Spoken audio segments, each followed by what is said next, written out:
여보, 이거 우리 돈이야. 아니, 노숙자인 당신이 무슨 돈이 있다고? 붙였어?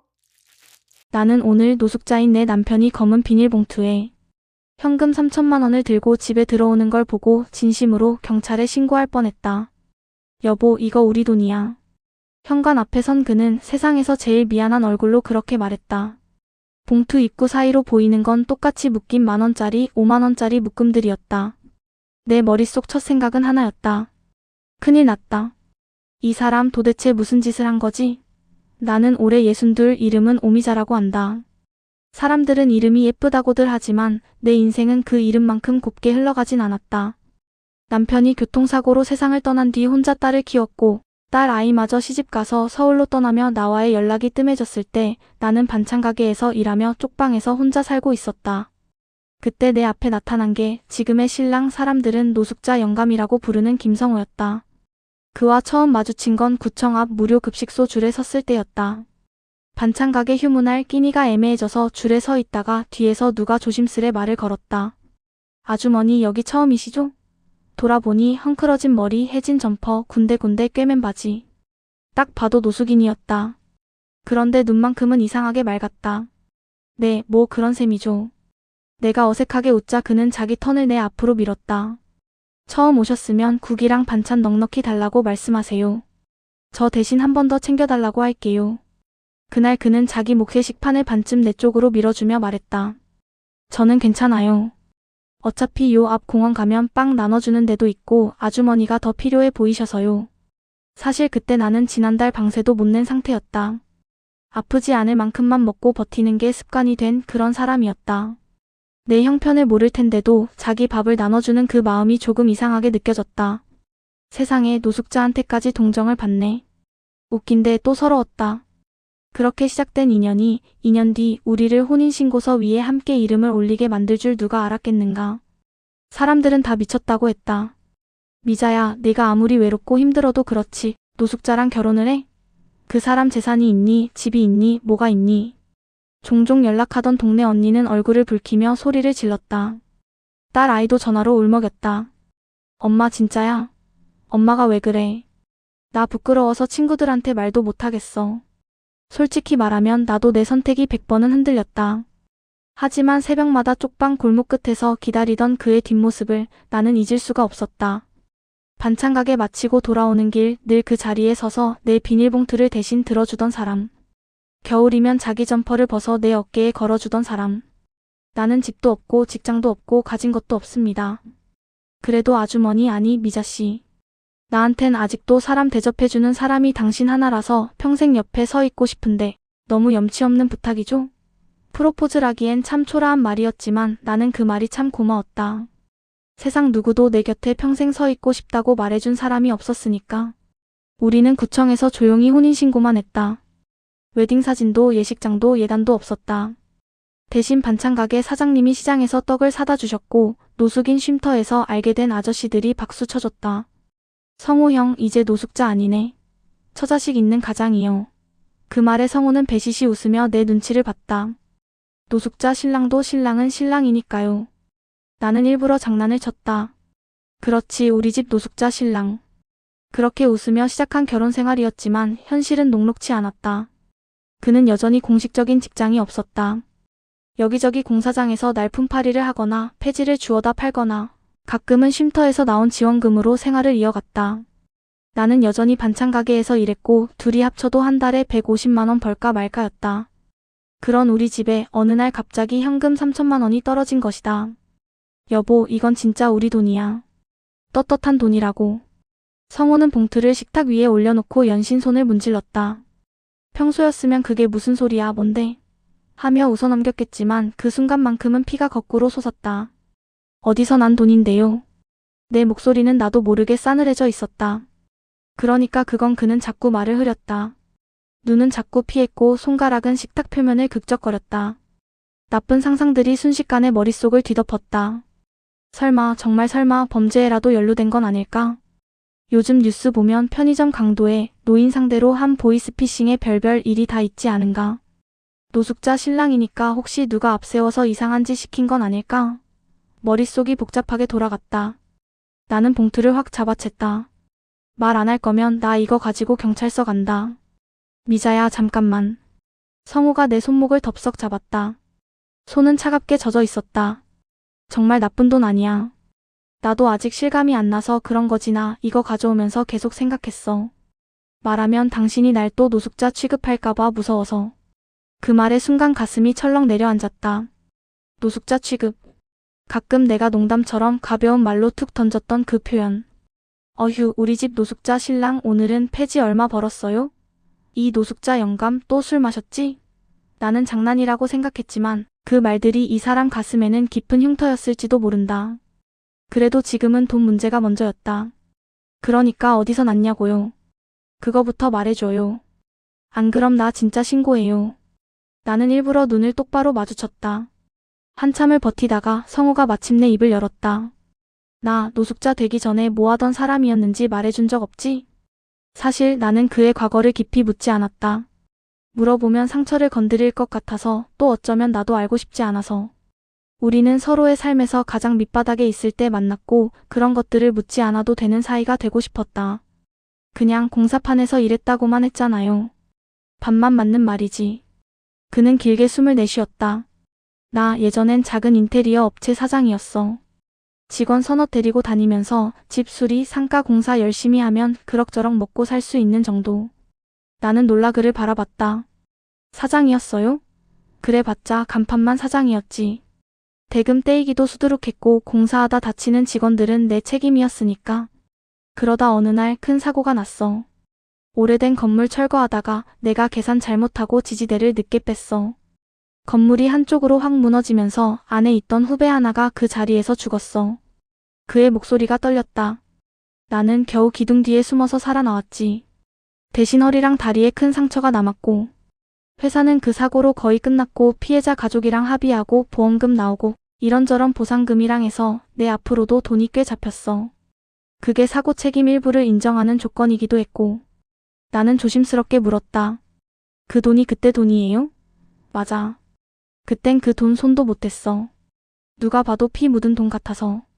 내 손에 쥐는 순간 다시는 못 씻을 죄인이 되는 것 같았거든. 그래서 그냥 계좌만 만들어 넣어놓고 집도 정리하고 가족들한테도 못 버티겠다 말만 남기고 집을 나와버렸지. 그게 내 노숙 인생의 시작이었어. 나는 숨을 죽이고 그의 말을 들었다. 피 묻은 돈이라는 표현이 내 가슴을 콕 찍고 들어왔다. 근데 그 돈이 3천만 원이나 있었어요? 원래는 더 있었지. 몇 년 사이에 소송 비용도 나가고 밀린 세금도 떼가고 남은 건 대략 그 정도라고 하더라. 그 사이 이자도 붙고 이런저런 정산해서. 그게 왜 지금 현금으로 당신 손에 들어온 거예요? 며칠 전에 구청 복지센터 직원이 노숙인 명단 정리한다고 쉼터에 왔어. 내 주민번호 보고 뭐라더라 장기간 찾지 않은 보험금, 보상금이 있다고 기록 떠요. 혹시 본인 맞으세요? 그러더니 금융감독원에서 뭐 신고하고 서류 내면 찾을 수 있다고 안내해 주더라고. 솔직히 난 그냥 무시하려고 했어. 그 돈은 원래 못 쓰는 돈이라고 내 나름대로 벌 받아온 거니까. 그는 고개를 숙이며 말을 이었다. 그런데 그날 밤에 당신 얼굴이 자꾸 떠오르더라. 반찬 가게에서 허리 잡고 서 있는 거, 좁은 방에서 전기장판 하나로 겨우 겨울 버티는 거, 딸한테 전화 올 때마다 일부러 웃으면서 괜찮다고 거짓말하는 거 내가 도대체 뭐하는 남편인가 싶었어. 노숙자 신랑이라고 스스로 떠들고 다니면서 정작 당신한테 해준 게 아무것도 없더라. 그의 말에 눈물이 핑 돌았다. 나는 입술을 꾹 깨물었다. 그래서 그 돈 찾기로 한 거예요? 그래. 당신이랑 같이 살기로 했으면 적어도 같이 굶지는 말게 해야지 싶어서. 그래서 직원 말대로 서류 쓰고 예전 회사 동료가 증인 서주고 몇 날 며칠을 돌아다녔어. 통장으로 받으라는데 나 같은 사람이 큰돈 통장에 넣어봤자 또 도망치고 싶어질 것 같아서 그냥 현금으로 달라고 했지. 한 번에 싹 정리하는 게 그 애한테도 나한테도 마지막 예의라는 생각이 들어서. 그 애가 사고로 떠난 후배를 말하는 거라는 걸 나는 알 수 있었다. 그래도 내 목소리가 떨렸다. 왜 나한테 말을 안 했어요? 왜 혼자서 이렇게까지 하고 돈 들고 와서 멋대로 우리 돈이라고 해요? 미안해. 그는 내 눈을 피하지 않고 말했다. 나 세상에서 제일 듣고 싶은 말이 하나 있었어. 당신 입으로 나보고 한 번만 우리 남편 이제 노숙자 아니야 라고 말해주는 거. 그래서 딱 한 번이라도 그런 남편이 돼보고 싶어서 욕심냈어. 그 말에 그동안의 서운함과 의심, 불안이 한꺼번에 무너져 내렸다. 3천만 원이란 액수보다 더 무겁게 내 가슴을 누르는 건 그의 그 말이었다. 나는 숨을 고르고 조심스럽게 봉투를 다시 그의 앞으로 밀어놓았다. 여보, 이건 지금도 피 묻은 돈이에요. 당신이 평생 짊어지고 살아온 죄책감이 묻어 있잖아요. 그걸 한 번에 씻을 수 있는 돈이라고 생각하면 안 돼요. 우리 둘 다 이 돈 때문에 또 망가질 수도 있어요. 나도 알아. 성우가 끄덕였다. 그래서 혼자선 못 쓰겠어. 당신이랑 같이 쓰고 싶어서 가져온 거야. 당신이 허락한 만큼만 당신이 허락하는 방법으로. 나 혼자 결정 안 할게. 우리는 한참을 말없이 앉아 있었다. 봉투 속 현금 묶음들이 마치 테이블 위에 올려놓은 작은 관처럼 느껴졌다. 잘못 쓰면 누군가를 또 죽일 것 같은 그런 무게. 잠시 후 내가 먼저 입을 열었다. 좋아요. 그럼 우리 이 돈부터 제일 먼저 어디에 쓸지 정해봐요. 단 약속 하나. 어떤 약속? 당신이랑 나 이 돈 쓰기 전에 꼭 해야 할 일. 사고 났던 그날 그 후배 가족 찾아가요. 우리가 얼마나 비겁하게 도망쳤는지 어떻게 살아왔는지 솔직히 말하고 그분들이 허락하면 그 집이 정할 구석에 먼저 쓰는 거예요. 그는 아무 말 없이 고개를 끄덕였다. 눈가가 조금 빨개져 있었다. 그리고 나머지는요. 나는 말을 이었다. 우리 방세 밀린 거부터 갚고 전기료도 좀 내고 당신 허리 검진도 제대로 받아요. 맨날 아프다면서도 병원은 안 가잖아요. 나머지는 조금씩 나눠서 쓰는 걸로 해요. 꼭 지금 당장 다 쓰지 않아도 되니까. 그래도 당신 예쁜 옷 하나 사 입어야지. 맨날 재래시장 구제옷만 뒤지는 거 알고 있어. 옷은 나중에요. 나는 웃었다. 괜찮아요. 나는 지금도 내 옆에 당신 있는 게 제일 큰 선물이라서. 그 말이 너무 닭살 같아 말하고 난 뒤 얼굴이 뜨겁게 달아올랐다. 그런데 성우는 마치 어린애처럼 환하게 웃었다. 그 말 다시 한번 해줘요. 녹음해 놓게. 싫어요. 에이, 한 번만. 그는 그렇게 장난을 치다가 갑자기 진지한 표정으로 내 손을 꼭 잡았다.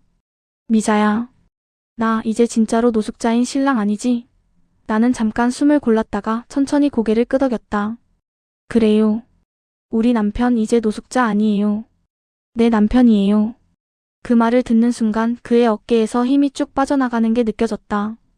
마치 수십 년 동안 짊어지고 있던 짐을 잠시 내려놓은 사람처럼. 그날 밤 나는 오랜만에 평온한 마음으로 잠이 들었다. 그리고 며칠 뒤 우리는 사고 피해자였던 후배의 가족을 찾아 서울 외곽의 작은 마을로 갔다. 아버지는 이미 돌아가셨고 홀로 남은 노모가 작은 방에서 살고 있었다. 성우는 거실 장판 위에 무릎을 꿇고 앉아 떨리는 목소리로 말했다. 이제야 왔습니다. 너무 늦게 와서 죄송합니다. 그때 제가 도망쳤습니다. 남은 돈이 있어서 가져왔는데 받으시든 안 받으시든 판단은 어머님께서 하세요. 노모는 한참을 우리를 노려보듯 바라보다가 이내 조용히 눈을 감았다. 돈 필요 없어요. 그 한마디가 우리 가슴을 후벼 팠다. 아들 죽고 나서 돈이 뭐가 중요해요. 그때라도 얼굴 들고 찾아왔으면 얼마나 좋았을까. 그래도 이렇게라도 온 게 기특하다면 기특하네요. 노모는 봉투를 우리 쪽으로 다시 밀었다. 이 돈 나 말고 당신들이 들고 다니면서 평생 생각하고 사세요. 내 아들이 어떻게 죽었는지 당신이 어떻게 살았는지. 그게 벌 받는 거요. 우리는 고개를 들 수 없었다. 결국 3천만 원은 다시 우리 손에 돌아왔다. 그렇다고 마음이 가벼워진 것도 아니었다. 오히려 더 무거워졌다. 그날 밤 집으로 돌아오는 길에 성우가 말했다. 미자야, 나 이 돈 오래 못 쓸 것 같아. 왜요? 병원에서 그러더라. 허리만 나쁜 줄 알았는데 간이 많이 상했다고. 오래전부터 술 마시고 노숙 생활하느라 솔직히 몇 년이나 더 버틸지 장담 못한대. 청천벽력 같은 말이었다. 그걸 왜 이제 말해요? 기다렸어. 당신이 남편 아니라고 할까봐. 노숙자 신랑도 싫은데 환자 신랑은 더 싫을까봐. 나는 그의 팔을 세게 꼬집었다. 바보 같은 소리 하지 마요. 내가 당신 옆에 있는 이유는 같이 웃고 같이 울고 같이 늙으려고 있는 건데. 오래 못 산다고 미리 도망치는 건 또 어떤 비겁한 짓이에요. 그는 눈을 감고 한참을 내 어깨에 머리를 기댔다. 그날 이후 우리는 3천만 원으로 쪽방 대신 조금 더 나은 반지하로 옮겼고 낡은 전기장판 대신 중고 가스 보일러를 들였다. 나는 반찬 가게 일을 줄이고 골목 입구에 조그마한 국밥집을 열었다. 간판은 싼 값에 떼온 중고 간판 위에 새 글씨를 붙였다. 3,000이네 국밥. 왜 하필 3,000이냐고. 사람들이 물을 때마다 나는 웃으며 대답했다. 처음이자 마지막으로 큰 돈 3천만 원이 우리 집에 찾아왔던 날이 있어서요. 그 돈 덕분에 이 집이 생겼거든요. 하지만 간판을 바라볼 때마다 나는 알았다. 그 3천이 돈의 숫자만을 가리키는 게 아니라는 걸.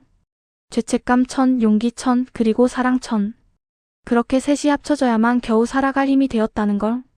가게 한쪽 벽에는 누군가 버리고 간 낡은 액자의 작은 사진을 끼워 넣어 걸어두었다. 무료 급식소 앞에서 찍은 첫 만남 이후 얼마 안 되어 찍은 우리 사진. 그때 나는 허름한 점퍼를 입은 노숙자 남자 옆에서 어색하게 웃고 있었고 그는 잔뜩 쑥스러운 표정으로 카메라를 바라보고 있었다. 손엔 따끈한 콩나물 국밥 그릇이 들려 있었다.